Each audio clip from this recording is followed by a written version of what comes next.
Hello, maayong adlaw kaninyo mga kaigsunan. Welcome sa God's Mission TV. Na niniurasa kaninyong ubos nga alagad, yung isuon dis Ginoo. Bot na sab kong mudasig kanimo. Na upat lang kabutang nga gusto na kong i-share kanimo. Kini upat kabutang mga kaigsunan, mga mao ni ang usa sa mga dako nga saad sa Dios nato, no? Unang butang mga kaigsunan, kining pagpasaylo sa atong sala. Walay makapasaylo sa atong sala, mga kaigsunan, gawas lang sa Dios. Mo na'y pinakadakong privilege nato kay kung di ni mapasaylo tong sala makaigsunan kitang tanan hinukman na daan ngadto sa pagkalaglag.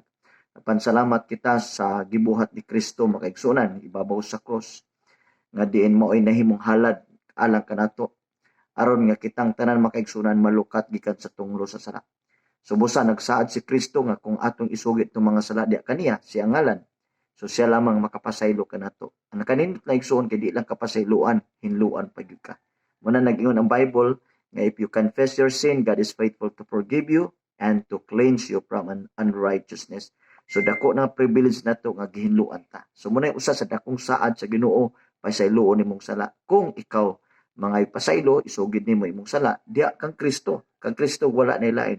Ikaduha makaigsunan, ang saad sa Ginoo nato nga mao ang kinabuhing walay katapusan. Muna nindot makaigsunan. So ang Dios nagsaad nato kinabuhi kay kini atong kinabuhi temporary lang. Kitang tanan mga matay ta makaigsunan, bubura atong tuig dis kalibutan pero nagsaad si Kristo og kinabuhi nga walay katapusan. Ngang tanan mo tuo kaniya dili malaglag apan may kinabuhi nga walay katapusan. So busa ato na kanunay ibutang sa tong kasing-kasing nga nagsaad si Lord og kinabuhi nga walay katapusan. So salamat sa Ginoo ni nga privilege nga makaigsunan maka-enjoy gyud ta sa tinuod nga kinabuhi dili sa kalibutan.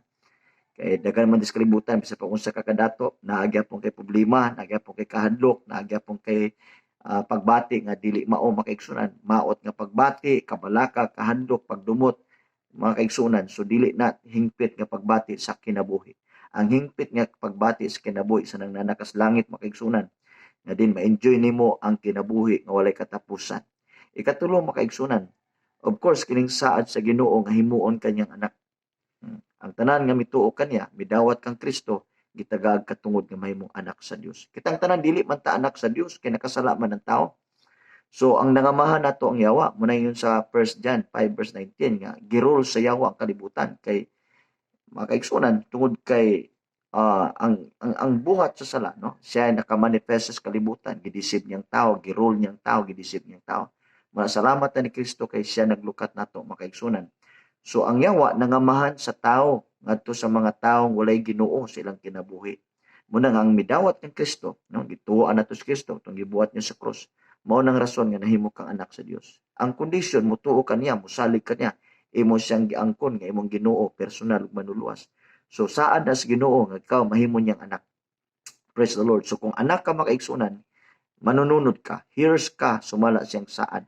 So privilege ka, so deserve ka sa mga panalangin nga iya sa Dios nga para nimo tungod kay anak ka. Kinsabay anak nga dili gyud panggaon sa amahan. Kinsabay anak nga dili i-provide ang pagpanginahanglan sa anak. Kinsabang amahan nga magpasagad siyang anak. Of course, ang Dios makaigsunan, mas labaw pa sa atong ginikanan. Kung atong ginikanan, grabe ang concern, pagmahal, pagpangga kanato, naun sa pakan Dios. Muna nga ingon si Jesus, pangayog bisag unsa sa kungalan, kini akong pagabuhaton alang kaninyo. Wow, praise the Lord. Last na lang makaigsunan nga saan? Kining langit. Kining gitawag makaigsunan nga gingharian. Well, nagsaad si God nga mubalik sa makaigsunan. Na gitawag og rapture of the church. Nga din kwaon sa Ginoo ang mga anak, no, ang church. Kita gitawag matag church. Kay dili buot si God makaigsunan. Dili musugot si Lord Jesus nga mapahamak ta nini kalibutan. Duol na mo rule ang Antikristo. Grabe na ang manifestation sa mga demonic forces. Wickedness sa kalibutan makaigsunan. O gusto sa Dios nga ma-preserve ang church, ma-maintain ang holiness sa church. So karon makaigsunan samtang na ang Holy Spirit nato, ang Holy Spirit may nagsanctify nato, nagligo nato, naghatag kaalam, naghatag nato kusog, naghatag gahom, dihog. So karon makaigsunan no, season karon ang dispensation sa Holy Spirit nga aron ang church ma-purify, aron ang church maandam, aron ang church malikon, aron ang church ma-equip, aron ang church gamhanan ang church. So naay gahom ang church. So busa makaigsunan, kana lang makaigsunan ako ikabilin ini nga oras sa karon ang hinaot ko nga ang Dios na nagaministeryo kanimo karon pinagi siyang pulong. So i-share ang atong video, at least kita makatabang kita sa uban, makaigsunan ang hinanglan sa pagdasig pinagi sa gahom sa pulong sa Dios. So kininyong ubos nga igsuon, ako magaingon kaninyo nga ang tawo nga nay pagtuo sa Dios dili sa mapakyas sa paglaom, kaya ang Dios nga nagsaad sa mga pulong matin-anon nga motuman ini. So God bless you, ug maayong adlaw kanato tanan. Bye bye.